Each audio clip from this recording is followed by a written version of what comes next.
Bapak Ibu, saudara-saudari, para pendamping Islam maupun para saudara-saudari dari Rumus Sportis, para pengurus stasi dan Bapak Ibu dan saudara-saudari, para remaja dan anak-anak misioner, mudah-mudahan juga yang dikasihi dalam Tuhan Yesus Kristus. Beberapa saat yang lalu saya melihat di media sosial suatu cerita tentang seekor anjing. Anjing itu biasanya pergi ke gereja secara teratur tiap minggu dan sangat terbiasa pergi ke gereja dengan pemiliknya itu seorang ibu. Kalau biasa mereka pergi ke gereja, suaminya tidur nyenyak dan tidak pernah ikut ke gereja, hanya anjingnya dia menemani. Dan pada suatu saat, ibu yang biasa membawa anjing itu ternyata dipanggil Tuhan, meninggal dunia.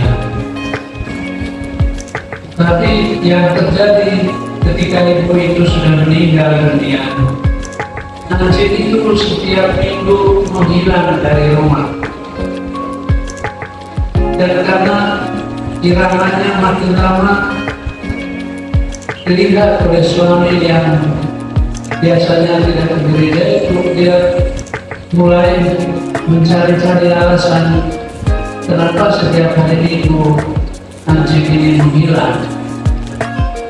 Ternyata diam-diam dia mengikuti anjing itu, dan anjing itu ternyata setiap hari minggu dia pergi ke gereja. Dan ketika melihat hal itu, suami yang sudah tidak menjalankan praktek pergi gereja itu merasa takut, karena anjing itu seringkali pergi ke gereja pada hari Minggu di tempat di mana istrinya yang sudah almarhumah itu sering duduk dan mengikuti perayaan Ekaristi.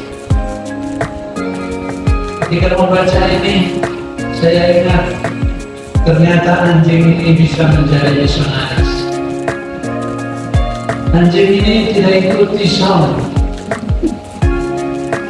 Anjing ini juga tidak pernah dilatih oleh Rumus Sportis,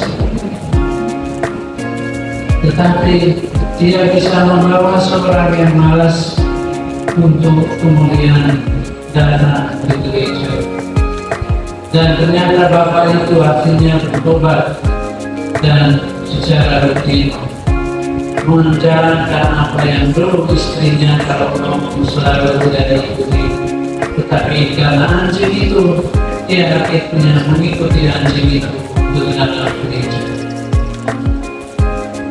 Saudara-saudari yang terkasih, menjadi misionaris itu tidak mudah karena bukan soal teknik. Tadi pagi saya mendapat WA dari Suster Yulifa yang mengatakan bahwa pagi ini kelompok Islam dan OMK akan berlatih mendampingi orang lain. Terus saya ingat anjing tadi. Ternyata dia tidak punya teknik tertentu, tapi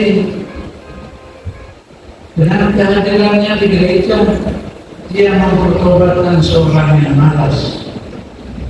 Oleh karena itu, saya juga ingat mengenai para rasul yang diceritakan dalam Injil dan bacaan-bacaan hari ini. Mereka adalah orang-orang sederhana yang tidak kuliah. Mereka itu saudara-saudari tahu bahwa mereka nelayan-nelayan yang biasa-biasa saja dan tidak begitu terkenal. Dan ketika pada penyaliban Yesus tidak ada yang bertahan dalam Injil Markus, mereka semua kabur dari menggambarkan meninggalkan Yesus.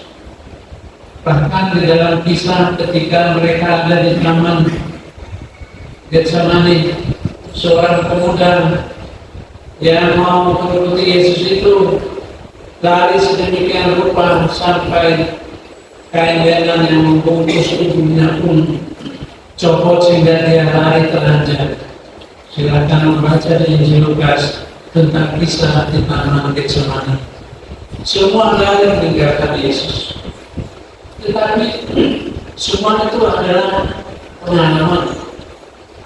Begitu juga sesudah mereka mengalami peristiwa Yesus yang dibunuh itu, ada yang putus asa dan mulai kembali ke kampung halamannya. Dan di dalam Injil kita mendengarkan dua murid yang sebetulnya rencana kembali ke kampung halamannya. Ketika di tengah jalan, mereka ternyata ditemui oleh Yesus yang memancing mereka untuk bercerita mengenai apa yang terjadi di Yerusalem. Mereka berdua marah terhadap orang asing yang seakan-akan tidak tahu apa yang terjadi. Injil hari ini mengisahkan ternyata dua murid itu sesudah melihat bahwa yang orang asing yang menemani mereka adalah Yesus kembali ke Yerusalem dan mereka lagi sharing pengalaman. Para rasul mengatakan di dalam Injil yang tadi kita dengar, mereka sedang berkumpul bersama dua murid dari Emmaus yang bercerita bahwa telah melihat Tuhan.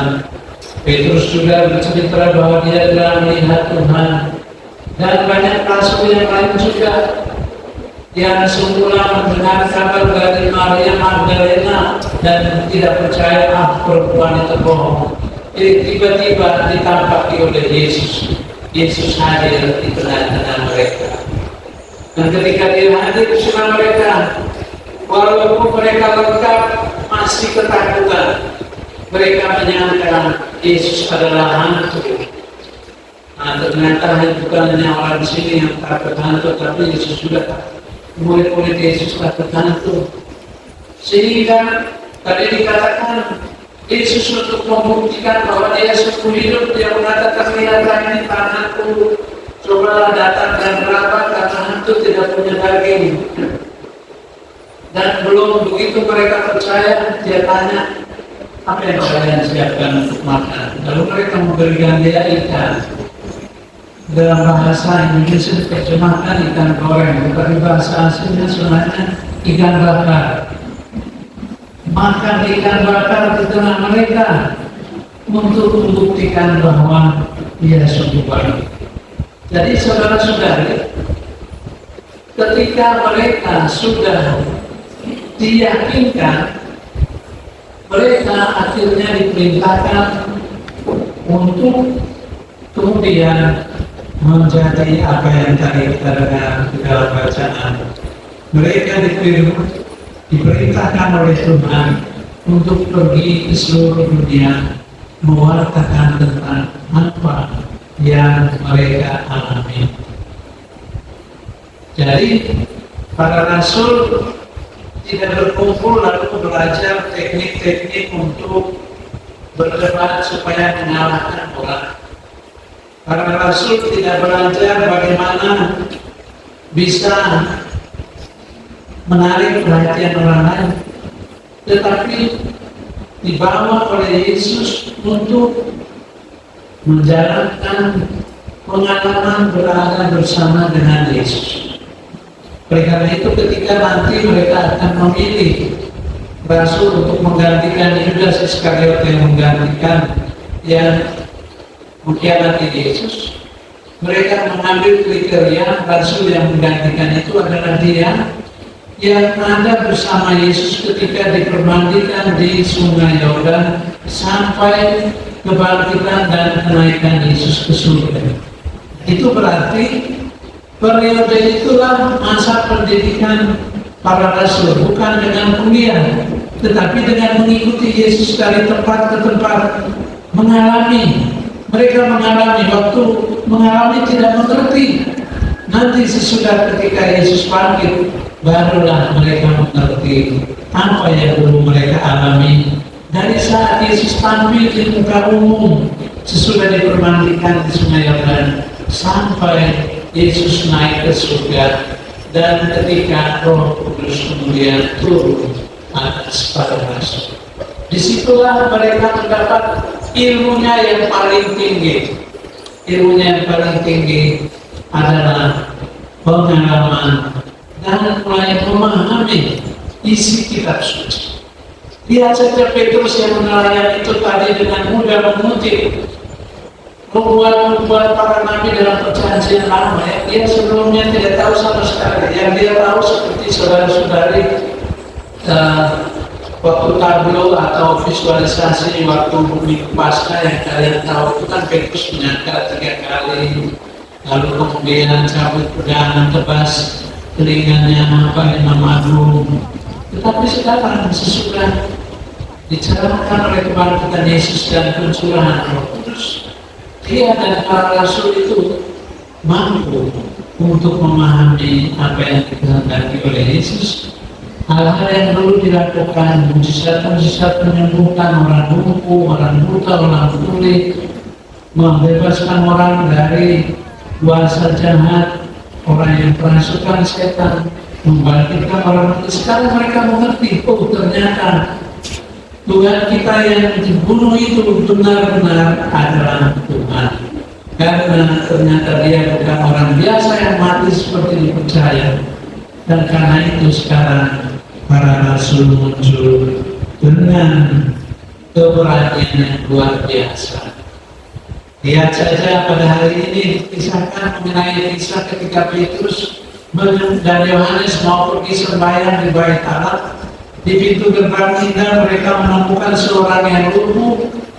Lalu orang itu pikir Petrus dan Yohanes mau memberikan dia itu derma atau uang koin atau apa, tetapi Petrus mengatakan emas dan perak tidak kami miliki, tetapi apa yang kami miliki kami berikan kepadamu. Dalam nama Yesus saya perintahkan engkau bangun dan berjalan.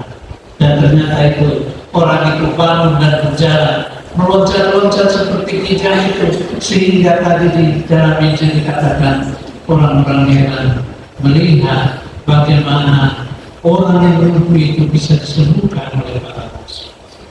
Saudara-saudari, selama 2 hari ini, saudara-saudari terutama anak-anak Tisom dan juga Renggan telah dilatih untuk menjadi misionaris kecil.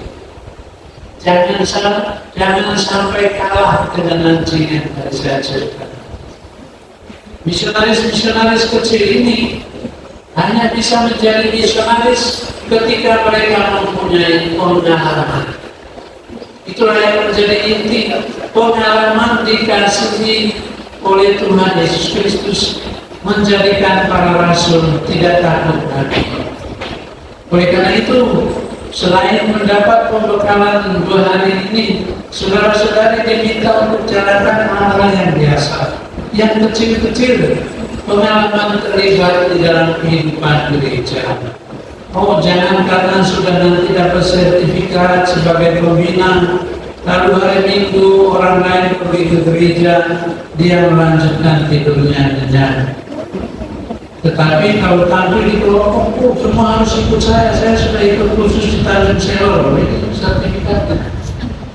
Bukan itu, karena pengalaman menjadi misionaris seperti anak-anak tahu dari Tisom dan juga dari Sekami, Children Helping Children.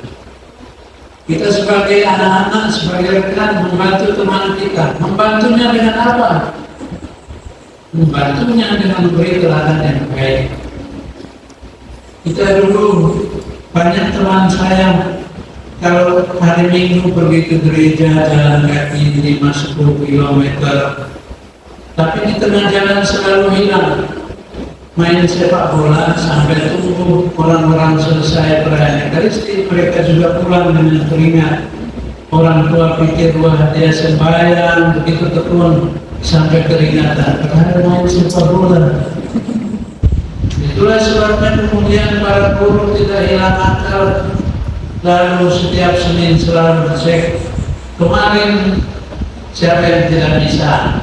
Nah, ada yang mulai ngaku bisa, teman-teman bilang tidak kami lihat. Kalau kamu bisa, kemarin kamu pakai baju apa? Sebut bajunya sembarangan dan seterusnya.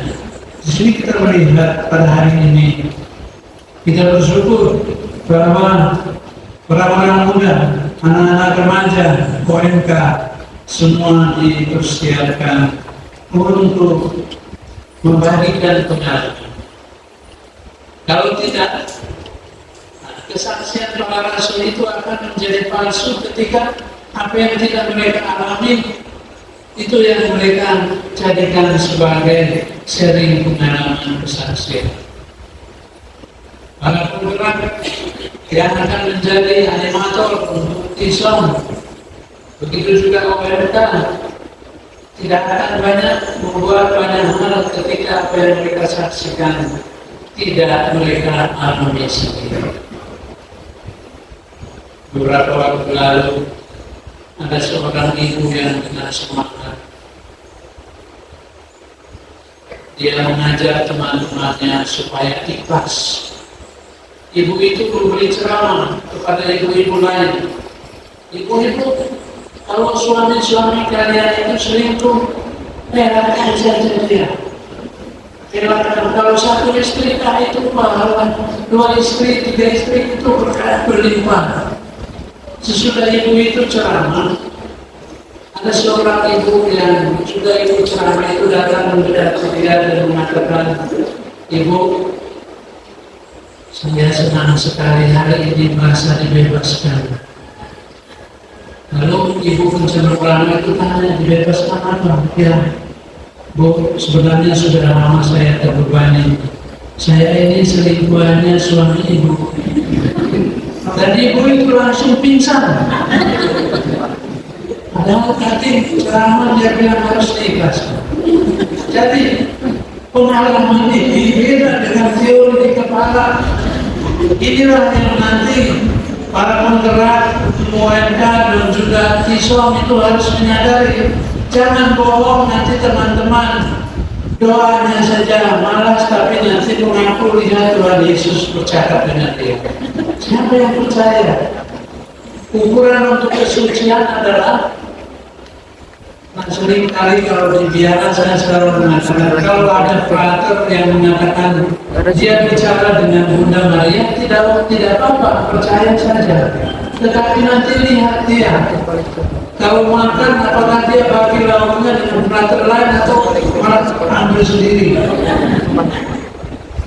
Kalau nanti sembahyang dia ada atau tidak, orang lain sembahyang dia bilang, saya sudah lihat Bunda Maria, sekarang saya tidur, kalian yang berdoa karena saya sudah suci.